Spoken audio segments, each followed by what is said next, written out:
Bismillahirrahmanirrahim. Assalamualaikum warahmatullahi wabarakatuh. Alhamdulillahirrahmanirrahim. Wa bihi nasta'in wa ala umuri dunya waddin. Wassalatu wassalamu ala asyrofil anbiya'i wal mursalin wa ala alihi washabihi ajmain, amma ba'du.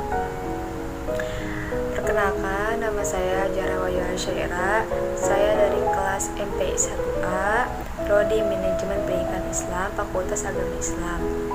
Di sini saya akan menjelaskan materi yang telah dibawakan oleh Bapak dosen, menjelaskan kembali materi yang telah dibawakan, yaitu tentang hak asasi manusia,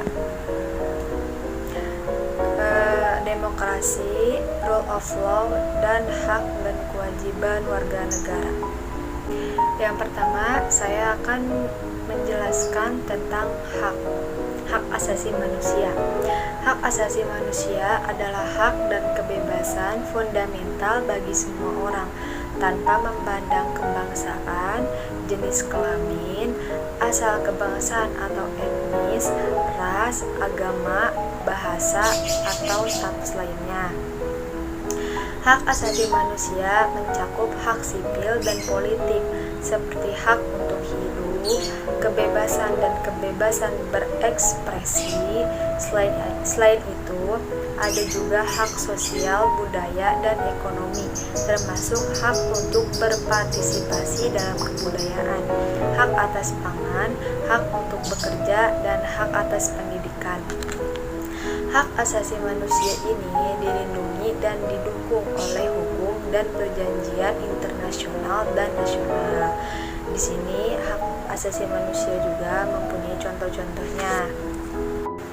Contoh-contoh hak asasi manusia yaitu hak untuk hidup, hak untuk tidak disiksa, hak untuk kemerdekaan pikiran dan hati nurani, hak beragama, hak untuk tidak berperbudak, hak untuk diakui secara pribadi di hadapan hukum, dan hak untuk tidak dituntut atas dasar hukum yang berlaku. Surut adalah hak asasi manusia yang tidak dapat dikurangi dalam keadaan apapun. Yang kedua, di sini saya akan menjelaskan demokrasi. Demokrasi adalah bentuk pemerintahan di mana semua warga negaranya memiliki hak yang sama untuk pengambilan keputusan yang dapat mengubah hidup mereka. Demokrasi ini mengizinkan warga negara ikut serta baik secara langsung atau melalui perwakilan dalam perumusan, pengembangan, dan pembuatan hukum. Demokrasi dilakukan agar kebutuhan masyarakat umum dapat terpenuhi. Pengambilan kebijakan negara demokrasi tergantung pada keinginan dan aspirasi rakyat secara umum. Secara umumnya, tujuan demokrasi adalah menciptakan kehidupan masyarakat yang sejahtera, adil, dan makmur dengan konsep mengedepankan keadilan, kejujuran, dan keterbukaan. Kebebasan berpendapat, menciptakan keamanan dan ketertiban, mendorong masyarakat aktif dalam pemerintahan, membatasi kekuasaan pemerintahan, mencegah perselisihan. Di sini ada macam-macam demokrasi ya. Yang pertama itu demokrasi parlementer, demokrasi langsung, demokrasi tidak langsung, demokrasi Pancasila, dan yang terakhir demokrasi presidensial. Selanjutnya di sini saya akan menjelaskan apa itu rule of law.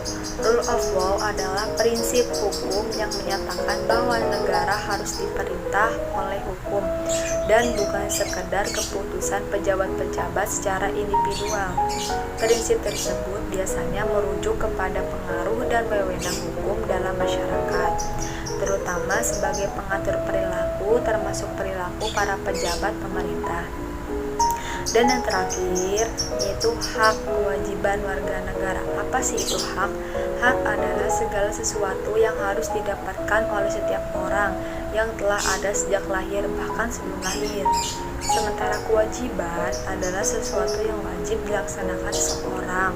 Mudahnya, setiap warga negara yang menjalankan kewajibannya akan mendapatkan haknya.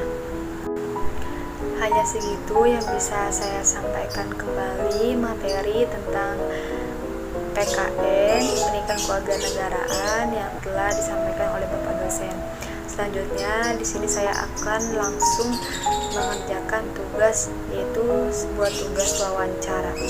Selamat menyaksikan.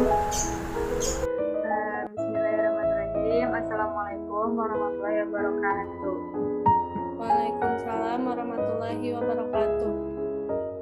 Izin memperkenalkan diri, nama saya Jarwa Yashira. Saya Prodi Manajemen Pendidikan Islam, Fakultas Agama Islam dari Universitas Singapura Karawang.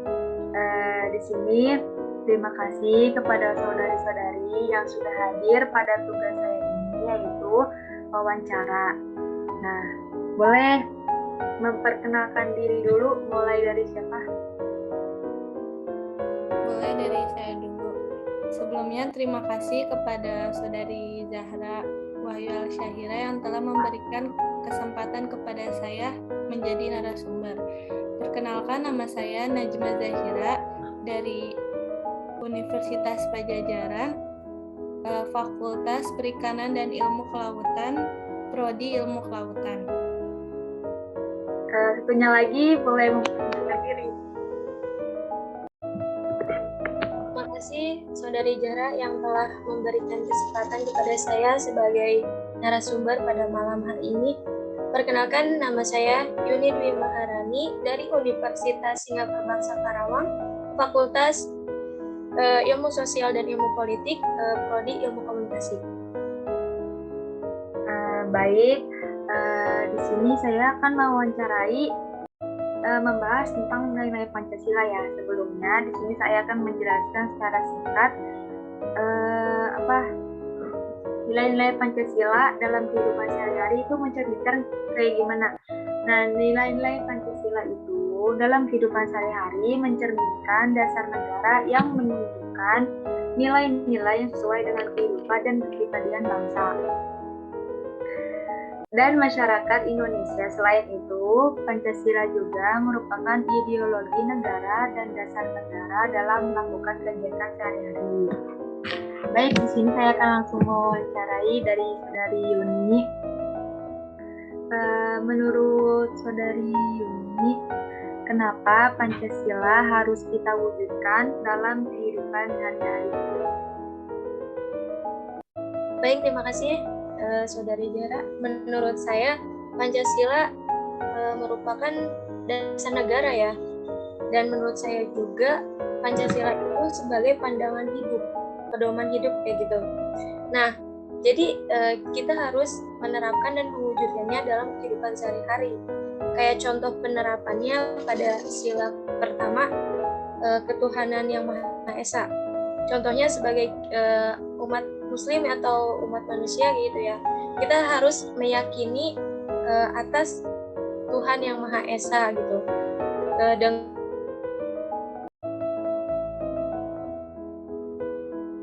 kemanusiaan yang adil dan beradab. Kita harus saling bersikap toleransi terhadap umat yang berbeda agama. Seperti itu mungkin Saudari Zahra. Terima kasih. Baik, pertanyaan selanjutnya ya. Baik, pertanyaan selanjutnya, bagaimana cara menanamkan nilai-nilai Pancasila di sekitar Saudari Yuni itu kayak gimana?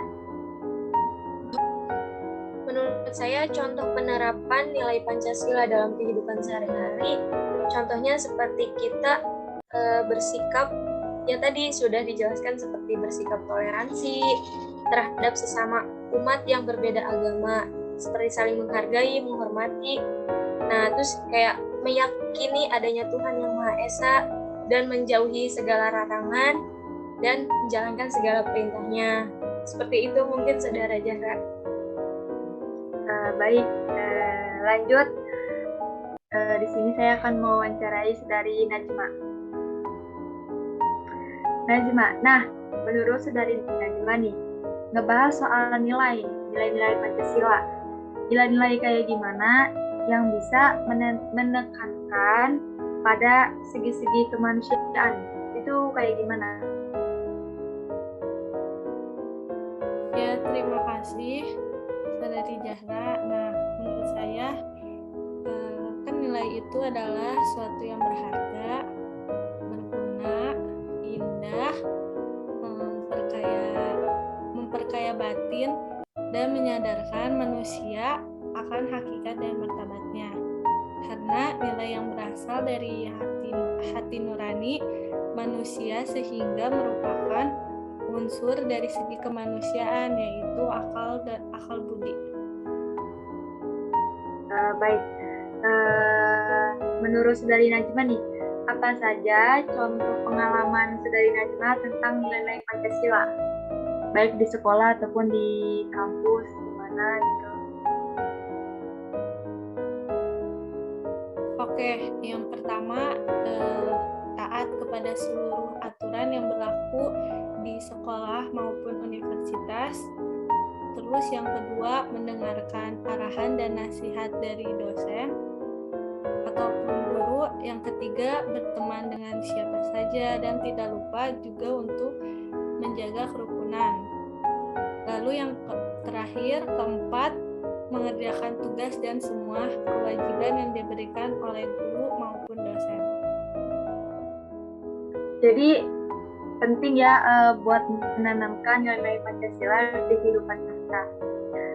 Baik, terima kasih kepada Saudari Najma dan Saudari Yuni yang telah menjadi narasumber pada pertemuan malam ini. Semoga apa yang telah disampaikan dapat berguna untuk kita semua. Amin. Wabillahi taufiq wal hidayah. Wassalamualaikum warahmatullahi wabarakatuh.